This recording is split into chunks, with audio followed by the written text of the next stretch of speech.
बऱ्याचशा शेतकऱ्यांना एक प्रॉब्लेम आहे, तो म्हणजे पोगासड.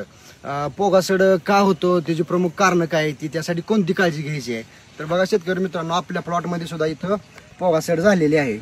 तर पोगासडचा विषय काय आहे की जर समजा तुम्ही पहिलेच केळीच्या पिकावरती केळीच पीक घेताय लगेच 2 महिन्यात 4 महिन्यात, तर पोगासड जास्त वाढणार आहे. किंवा तुम्ही आता तुमचं ऊसाचं जमीन असेल, ऊस काढून तुम्ही लगेच 10, 15, 20 दिवसात जमीन प्रिपरेशन करून जर केळी लावली असेल, तर काय होतं, पाठीमागच्या पिकाचे जे पाला काड्या ज्या जमिनीत राहणार आहेत, त्यामुळे एक फंगल इन्फेक्शन तयार होणार आहे, बुरशी तुमच्या जमिनीत तयार होणार आहे. आता याला एक बुरशीमुळे झालेला आहे. तुम्ही बघू शकता, याचा पोगा पूर्ण सडलेला आहे. ह्या झाडाचं काय होतं ना, ह्या जागी आपल्याला दुसरं रोप लावावं लागणार आहे. ही बघा पूर्णपणे पोगासड झाली, पूर्ण झाड गेलेलं आहे आपल्या या ठिकाणी. तर बघा ह्याच्यावर उपाय काय करायचा आहे तुम्हाला. तर लागवडीच्या वेळेस सुरुवातीलाच तुम्हाला त्याची ड्रिंचिंग घ्यायची आहे. तुम्ही ड्रिंचिंगमध्ये घेऊ शकता रोको 250 ग्रॅम आणि स्लेअर प्रो 1 लिटर.